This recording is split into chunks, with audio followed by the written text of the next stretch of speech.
Hey, everybody, and welcome back to another edition of the Migraine Mentors Minicast. We are your hosts, the Migraine Mentors. I am Dr. Erik Reis. I'm here with my brilliant colleague, Dr. Thompson Maesaka. Dr. Maesaka, how are we doing today? Doing great, man. Yeah, doing well. Life is good.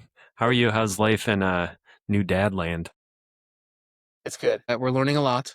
Things are changing. Giggles and laughs are like the most infectious thing you could ever ask for. So, outside of that, like we really can't complain. Outside of just gradually, slowly being sleep deprived day over day, but things are getting better on that front too. Yeah. So I can't really complain too much, to be fair. Good. Have you noticed it start to like shift your character and identity in really beneficial, helpful ways? I feel like Yes, I feel like it's just changed my priorities or at least given me more of a purpose to continue to do what I do. Like doing things like this. We've been doing this for a year now, which has been kind of insane to actually think about. Like this is our 54th or 55th week of us publishing this newsletter and doing this podcast, which is kind of In a awesome to row. think about. Yeah, exactly, right, and so, like, thinking about that, it's like I have these things that I've been doing and focusing on and wanting to build, but now it's like I'm doing those things on top of just doing what I wanna do, which is to be a dad, and so, like, that's honestly been probably one of the most fulfilling things for me on top of helping people, and meshing them together is, like, the best thing I could ask for, so it's actually been quite enjoyable. That's awesome, man. I'm happy to hear Yeah. Yeah. you Thanks, man. happy. And along those same lines, that's kind of what we're talking about today. The topic of today is vitamin D, specifically as it pertains to migraine. And I think most people know enough about vitamin D to know it, you don't get it in the winter and it makes you depressed is sort of the general fifth grade level. Erik, would you take us on the, doctorate level? Tell us all about kind of what it is, how does it affect migraine, how do you assess it, and what are the things to look out for if you're looking down this rabbit hole? We really enjoyed writing this for all of you. This has been something that I think we've known a lot about in the clinical side and even in the functional medicine side, but I think there's still a lot of people that really don't know about vitamin D or even like what to even ask in order to get the questions or the answers you're looking for. And so vitamin D is just like it sounds, it's a vitamin, but actually it really functions like a hormone in the body. And so it's a really interesting molecule. A lot of people would associate vitamin D with like bone health. And that's true, right? So bone and calcium and magnesium and vitamin D all kind of go hand in hand. But vitamin D does so much more than that. And why vitamin D is relevant for people who struggle with migraine is because vitamin D can modulate the immune system. And when I say modulate, what I'm essentially saying is you don't want your immune system to be too hot and you don't want it to be too cold. You want it to be just right. And there's this kind of delicate balance between the immune system that we all need.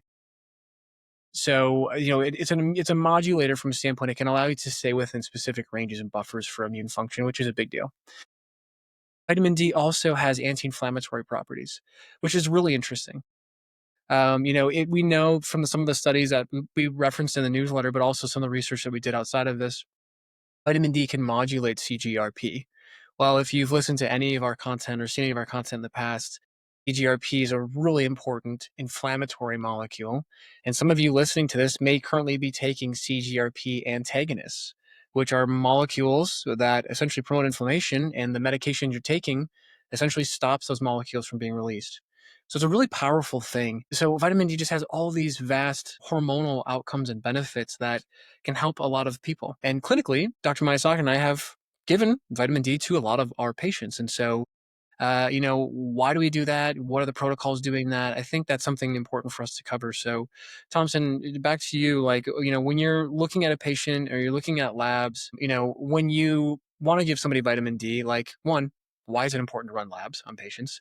Two, why is vitamin D relevant to some of those populations? And then three, like, what are you always looking for or watching for when you're doing that with a patient? Yeah, it's I guess kind of a safe assumption where we live to assume most people are probably going to be pretty low. 'Cause most people get a lot of it from the sun, your skin converts it. But I would look for some of those areas, as Dr. Reese mentioned, specifically immune health. If you suspect any degree of autoimmunity, or if they're displaying an ongoing trend of infections, if they are dealing actively with different infections like Lyme or mold, those would be important situations to really go after just the foundational basics first. You can get as fancy or as simple and sort of foundational with labs as you want right away.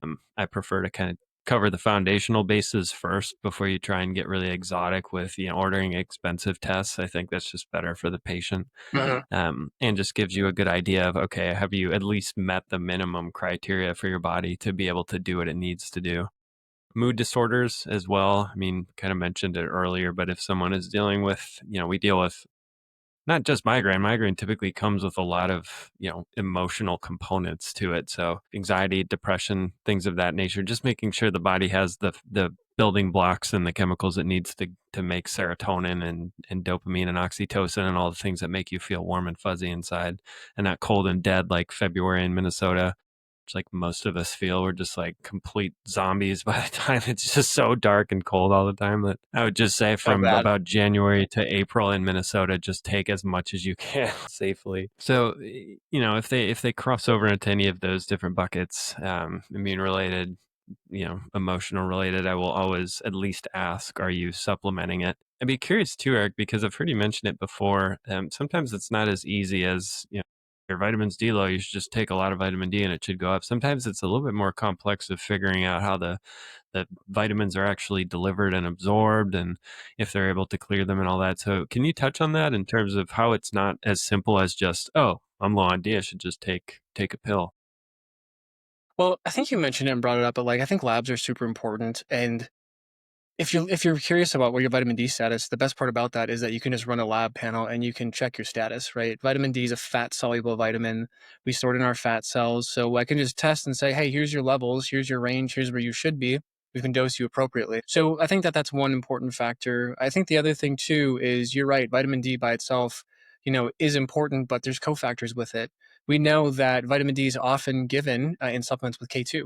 Now, you have to be careful with giving K2 because K2 is contraindicated for people who are taking blood thinners. So, kind of the entire class of blood thinners, and you want to be careful. There's, of course, other medications you have to watch for with vitamin D, and that's why taking it under the supervision of a medical practitioner or provider is so important and such a essential aspect to this. You shouldn't really do anything in healthcare or medicine, even with supplements or nutrition or diet changes, without talking to a doctor about it. Right? You kind of want to be careful with that, but on top of that as well is, we know magnesium's got a really important component to play with vitamin D absorption. And so they all three have this synergistic effect with them that you kind of need. And if you don't have one, you kind of don't get the benefits of all of the other ones. You'll still absorb them, but you won't absorb as much of them. And so maybe instead of 100 or 99%, you're getting 80, 50, 30. And those are the people who are like maybe taking vitamin D for a really long time and they're being high dosed at like 5, 10,000 IUs. And they run their labs and they're like, my labs haven't changed. Well, there's either two things going on with that. One, you don't have the other cofactors that are essential for vitamin D absorption, or your system is chewing it up so fast and you're using it up so fast that you still have to figure out what else is going on metabolically, causing you to shift in that direction. So that's important, and Thompson, you've talked about this ad nauseum, but it's always important to bring up is just the stress bucket, right? So, what does your stress bucket look like? Is it overflowing? And you always have this great analogy to kind of help people tie that in together. So, stress is a big factor, and I think you do a great job of explaining that. So, maybe just give people who maybe haven't heard about it before a little take about like why the stress bucket analogy is so important for managing any condition, but especially with migraines. Yeah, I think it's just a great way to think about all of the different factors that contribute to why you're having them. So it just gives you more of a roadmap and a sense of control. And I think it's, you know, very, very complex condition. So it's probably in actuality not as quite as simplistic as we're describing. But therapeutically, it makes sense to make your decisions based off of it. So stress buckets your autonomic system. How much stress do you have versus how much of the output of the it's okay to calm down and rest output do you have? Or put into more literal language, where is your sympathetic tone versus your parasympathetic tone? So, do you have enough of the parasympathetic tone to balance out all the stress? And I think one of the things to consider as a source of stress is nutrient deficiencies that don't allow your body to carry out its own natural processes. So if these processes are supposed to be happening in the background to help keep you happy and feeling safe and keep your immune system on, and those do not happen, that could potentially be a almost think of it as less of a source like a faucet into the bucket and more like a bad draining mechanism. So the bucket fills up and you can't really get rid of the water. is how I would consider some of these nutritional deficiencies. So we need a system to get rid of the water as it fills up, and your body not being able to have normal immune processes and make neurotransmitters is kind of an issue there. So I think it would just fits nicely into the paradigm because it just gives you another thing to check if you've checked every other box. And it's kind of the hardest part about alternative migraine land is they don't prepare you for any of that. You're supervised by a medical provider the whole time you're on medications, and they meticulously, prescribe based on your responses. And then when you're done or you don't respond to it, they just kick you out and say, okay, I don't know where you should go from here. And it's like, there's like 1,000 things to try. And so that's why I like the stress bucket is it just gives you a roadmap so you don't feel like you're floating in the ocean. Cause that's, especially when you're suffering, like the worst part of suffering, especially is if you feel completely lost and alone, which is the whole reason why we're Hmm. doing this, is to kind of give people a lifeboat and a flashlight in the dark ocean of migraine land. Well, and it's hard, right? Because a lot of people think that once they've It's hit so that hard. path or they've hit that endpoint, they're like, "Oh, I'm done. Like this is it." And gosh, we've seen so many patients who, you know, go against that narrative because they've looked into their diet, their nutrition, their sleep habits. They've got fun ways to recover. They've had neuro care, like all these things that are,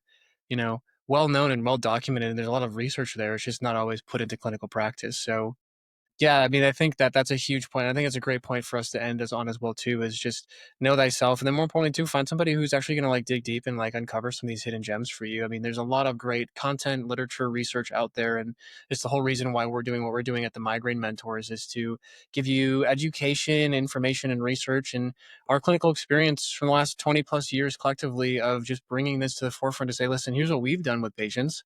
Hopefully this can maybe help you manage your symptoms, find some relief. I mean, make some improvements in your life and own your health. So, for those of you who've been supporting us since day one or supporting us today, thank you so much for the subscribers out there for the Migraine Mentors newsletter and podcast. We wouldn't be doing this without you. For those of you who just stumbled upon this video or this podcast and you're keen or interested to learn more about it, what are you waiting for? There's a subscribe button and the link below. We're doing this every single week. We publish our newsletter at 6 a.m. Central Time every Wednesday morning.